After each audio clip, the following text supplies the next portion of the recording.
S, ಅದು ಪ್ರಿಯಾಂಕ್ ಖರ್ಗೆ ಅವರ ಮಾತಾಗಿತ್ತು. ಮುಂದುವರೆದ ಭಾಗವಾಗಿ ಮತ್ತೊಂದು ಸುದ್ದಿಯತ್ತ ಗಮನ ಹಾಕೋಣ.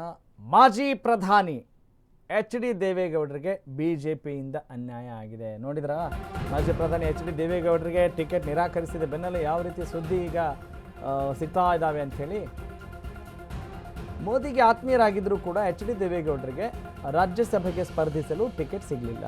ಗೌಡರಿಗೆ ಟಿಕೆಟ್ ತಪ್ಪಿದ್ದಕ್ಕೆ ಬೇಳೂರು ಗೋಪಾಲಕೃಷ್ಣ ಆಕ್ರೋಶ ವ್ಯಕ್ತಪಡಿಸ್ತಾ ಇದ್ದಾರೆ. ನೋಡಿ ಹೆಂಗೆ ಎನ್ಕ್ಯಾಶ್ ಮಾಡ್ಕೊಳ್ತಾರೆ ಅಂತ ಹೇಳಿದ್ರೆ ಹಿಂಗೆ.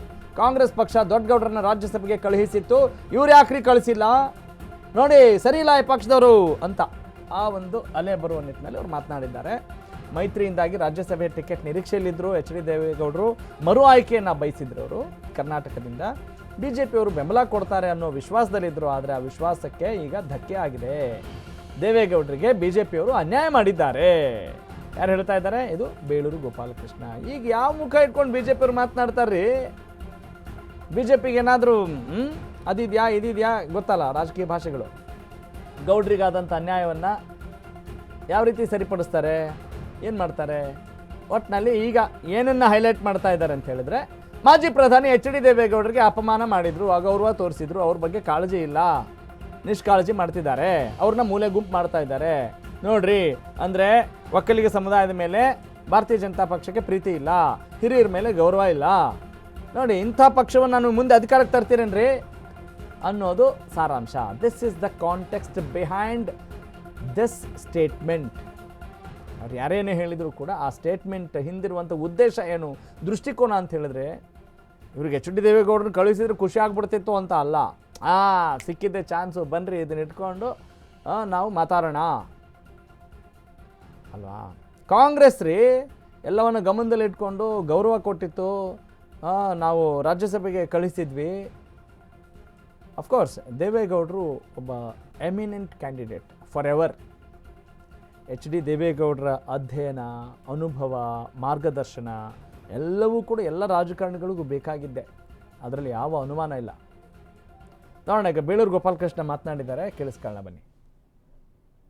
ಅವರಿಗೆ ಇದು ಭಾಳ ಬೇಸರ ಸಂಗತಿ. ಇದು ದೇವೇಗೌಡರಂಥ ಒಬ್ಬ ಹಿರಿಯ ನಾಯಕರು ಈ ದೇಶದ ಪ್ರಧಾನಿಯಾದಂಥವ್ರಿಗೆ ಗೌರವ ಕೊಟ್ಟಿಲ್ಲ ಅಂತ ಏನು BJPಯವ್ರು ಹೇಳ್ತಿದ್ರಿ.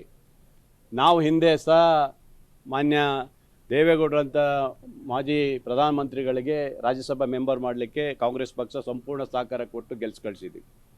ಆದರೆ ಅವರು ನಿರೀಕ್ಷೆಯಲ್ಲಿದ್ದರು, ಈ ಸರಿಯೂ ಸಹ BJPಯವರು ಸಪೋರ್ಟ್ ಕೊಡ್ತಾರೆ, ಭಾಳ ಅವರು ಹೊಂದಾಣಿಕೆ ಆಗಿರೋದ್ರಿಂದ ಖಂಡಿತ ಆಗುತ್ತಂತ ಭಾಳ ಜನ ನಿರೀಕ್ಷೆಯಲ್ಲಿಟ್ಟಿದ್ದರು.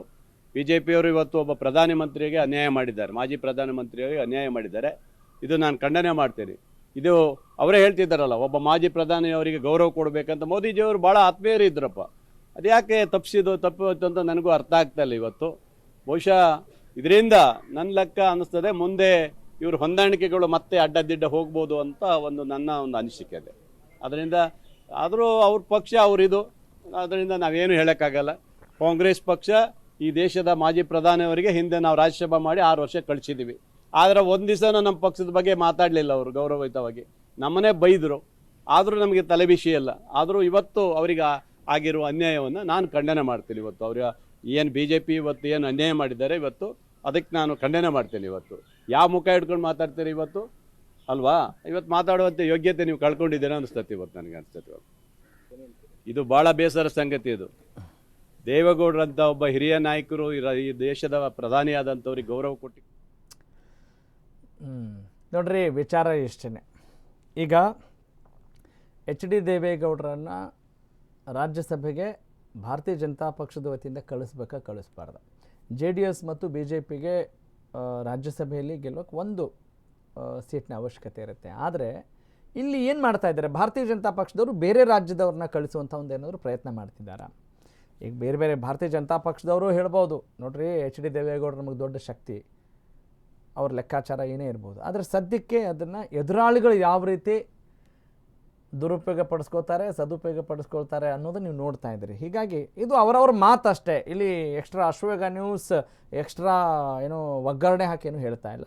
ದಿಸ್ ಇಸ್ ದ ನ್ಯೂಸ್, ಅದನ್ನು ನೀವು ಅರ್ಥ ಮಾಡ್ಕೊಳ್ಳಿ. ಯಾಕಂದರೆ ಆ ಸುದ್ದಿಗೆ ಸಂಬಂಧಪಟ್ಟ ಹಾಗೆ ಅವ್ರು ಏನು ಹೇಳ್ತಿದ್ದಾರೆ, ಯಾಕಂತ ಹೇಳಿದ್ರೆ ಏನು ಮಾಡಿದರೂ ಸುದ್ದಿ ಆಗತ್ತೆ ರೀ. ಅವ್ರು ಏನು ಹೇಳದೇ ಇರಲಿ, ಅವ್ರ ಪರವಾಗಿ ಮಾತಾಡಿದ್ರು, ಅವ್ರ ಪರವಾಗಿ BJP ನಿಂತರೂ ಕೂಡ ಎಚ್.ಡಿ. ದೇವೇಗೌಡರ ಪರವಾಗಿ, ಅದಕ್ಕೂ ಕಾಂಗ್ರೆಸ್ ಅವ್ರು ಬೇಕಾದ್ರೆ ಟೀಕೆ ಮಾಡ್ತಾರೆ.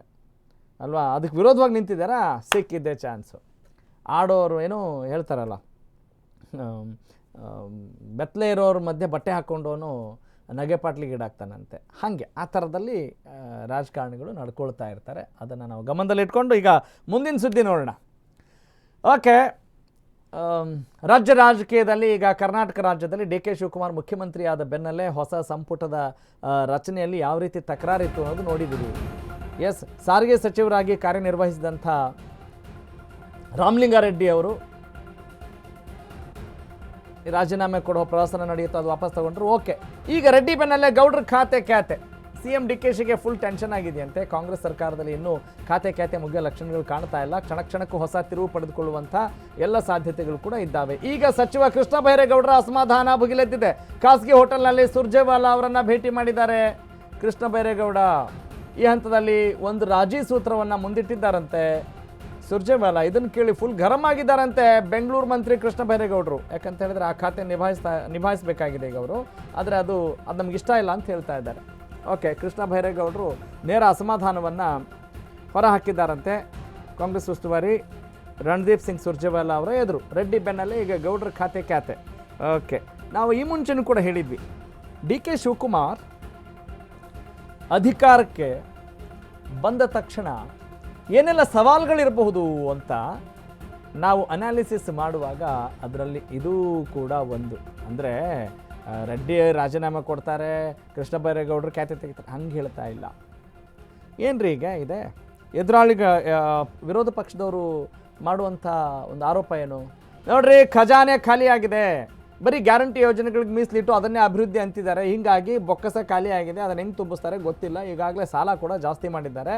ಇದನ್ನೆಲ್ಲ ಹೆಂಗೆ ಬಗೆಹರಿಸ್ತಾರೆ? ಆ ಒಂದು ದೊಡ್ಡ ಆರ್ಥಿಕ ಹೊರೆ, ಆ ಒಂದು ಬರೆ ಬಿದ್ದಿರೋ ಹಿನ್ನೆಲೆಯಲ್ಲಿ ಇದನ್ನು ಹೆಂಗೆ ನಿಭಾಯಿಸ್ತಾರೆ ಡಿ ಕೆ ಶಿವಕುಮಾರ್ ಅನ್ನುವ ಒಂದು ಪ್ರಶ್ನೆ ಎದುರಾಗೇ ಆಗುತ್ತೆ. ಆಗಿತ್ತು, ಈಗ ಆಗಿದೆ. ಅದನ್ನು ಹೆಂಗೆ ನಿಭಾಯಿಸ್ತಾರೆ ನೋಡೋಣ ಮುಂದಿನ ಹಂತದಲ್ಲಿ, ಅದು ಬೇರೆ ವಿಚಾರ. ಆದರೆ ಅದರ ಜೊತೆಗೆ ಈಗ ಯಾರೆಲ್ಲ ಸಚಿವರಾಗ್ತಾರಲ್ಲ, ಆಕಾಂಕ್ಷಿಗಳ ಸಂಖ್ಯೆ ಜಾಸ್ತಿ ಆಗ್ತಾ ಇರುತ್ತೆ. ಲಾಬಿ ಮಾಡುವಂಥ ಸಾಧ್ಯತೆಗಳು ಜಾಸ್ತಿ ಇರುತ್ತೆ. ಮತ್ತು ನೋಡ್ತಾ ಇದ್ದೀರಿ ಕೂಡ, ಇವರನ್ನ ಸಂಭಾಳಿಸೋದ್ರಲ್ಲೇ ಕಾಲ ಕಳೆದು ಹೋಗ್ಬಿಡುತ್ತೆ. ಇನ್ನು ಅಭಿವೃದ್ಧಿ ಮಾತು ಯಾವಾಗ್ರಿ ಅನ್ನುವ ಪ್ರಶ್ನೆ ಸಹಜವಾಗಿ ಎಲ್ಲರಲ್ಲೂ ಗರಿಗೆದ್ದರಿತ್ತು. ಅದರ ಆರಂಭಿಕ ಕ್ಷಣಗಳನ್ನು ನೀವೆಲ್ಲ ನೋಡ್ತಾ ಇದ್ದೀವಿ. ಅವರು ಹೇಳ್ಬೋದು, ಡಿ ಕೆ ಶಿವಕುಮಾರ್ ಅವರು ಅಲ್ವೇ ರೀ, ನಮ್ಮ ಪಕ್ಷದವರು ಕೂತ್ಕೋತೀವಿ, ನಮ್ಮ ಸ್ನೇಹಿತರು ಮಾತಾಡ್ತೀವಿ, ಬಗೆಹರಿಸ್ತೀವಿ ಅಂತ. ಆದರೆ ನೀವು ಹೇಳಿ, ಹಂಗೆ ಹೇಳಲೇಬೇಕು. ಮುಖ್ಯಮಂತ್ರಿಗಳು, ಒಬ್ಬ ಸಮರ್ಥ ಮುಖ್ಯಮಂತ್ರಿ ಹಂಗೆ ಹೇಳಬೇಕು, ನಿಭಾಯಿಸಬೇಕು, ಅದೆಲ್ಲವೂ ಇದ್ದದ್ದೇ. ಆದರೆ ವಾಟ್ ಈಸ್ ದ ಫ್ಯಾಕ್ಟ್? ಈ ಎಲ್ಲ ಅಸಮಾಧಾನಗಳು, ಸವಾಲುಗಳು ಇದ್ದಾವೆ ಅನ್ನೋದನ್ನು ನಾವು ಹೇಳ್ತಾ ಇದ್ದೀವಿ. ದಟ್ಸ್ ಇಟ್ ಅಲ್ವೇ? ಆದರೆ ಈ ಖಾತೆ ಯಾಕ್ರಿ, ಏನಕ್ಕೆ ಬರಬೇಕು ಅಂದರೆ, ಯಾವ್ಯಾವ ಖಾತೆಯಲ್ಲಿ ಎಷ್ಟೆಷ್ಟು ಸೇವೆ ಮಾಡಬಹುದು, ಜನರ ಅಭಿವೃದ್ಧಿ ಮಾಡಬಹುದು ಅನ್ನುವ ಕಾಳಜಿಗೆ ನಮ್ಮ ರಾಜಕಾರಣಿಗಳು ಇಷ್ಟೆಲ್ಲ ಅಸಮಾಧಾನಗೊಂಡಿದ್ದಾರೆ. ನಂಗೆ ಈ ಖಾತೆ ಆಗಲ್ಲ, ಈ ಖಾತೆಯಲ್ಲಿ ಜನರ ಸೇವೆ ಮಾಡೋಕ್ಕಾಗಲ್ಲ, ಈ ಖಾತೆನೇ ಬೇಕು, ಇದರಲ್ಲಿ ಜನರ ಸೇವೆ ಜಾಸ್ತಿ ಮಾಡೋಕ್ಕಾಗತ್ತೆ. I hope you can understand. ಅಂದರೆ ಎಲ್ಲರೂ ಕೂಡ ಈಗ ಚುನಾವಣೆಗೆ ಬರುವಾಗ ಹೆಂಗ್ರಿ ಬರ್ತಾರೆ, ತುಂಬ ದುಡ್ಡು ಖರ್ಚು ಮಾಡಿ ಬರ್ತಾರೆ ಅನ್ನೋದು ನಮಗೂ ಗೊತ್ತಿದೆ, ನಿಮಗೂ ಗೊತ್ತಿದೆ ಅಲ್ವಾ? ಎಲ್ಲರಿಗೂ ಗೊತ್ತಿರುವಂಥ ಜಗಜ್ಜಾಹೀರಾಗಿರುವಂಥ ಸುದ್ದಿ, ಅದು ವಿಚಾರ. ಹೀಗಾಗಿ ಅದೆಲ್ಲವನ್ನು ತೀರಿಸ್ಬೇಕಲ್ಲ. ಚುನಾವಣೆಗೆ ಎಷ್ಟು ಕಷ್ಟಪಟ್ಟು ಬಂದಿರ್ತಾರೋ, ಎಲೆಕ್ಷನ್ನಲ್ಲಿ ಎಷ್ಟು ಕಷ್ಟಪಟ್ಟು, ಐ ಆಮ್ ರಿಪೀಟಿಂಗ್ ಇಂಟೆನ್ಷನಲಿ, ಎಷ್ಟು ಕಷ್ಟಪಟ್ಟು ಬಂದಿರ್ತಾರಲ್ಲ, ಆ ಕಷ್ಟವನ್ನು ನೀಗಿಸ್ಬೇಕಲ್ಲ. ಹಾಗಾಗಿ ಇಂಥದ್ದೇ ಇಲಾಖೆ ಬಂದರೆ ನಾನು ಪಟ್ಟಂಥ ಕಷ್ಟ ಕರಗಿ ಹೋಗುತ್ತೆ ಅನ್ನೋದು ಇದರ ಹಿಂದಿರುವಂಥ ಸೂತ್ರ, ಲೆಕ್ಕಾಚಾರ. That is the core truth. ಎಲ್ಲಿ ಬೇಕಲ್ಲೂ ಹೇಳ್ಬೋದು ಇದನ್ನು.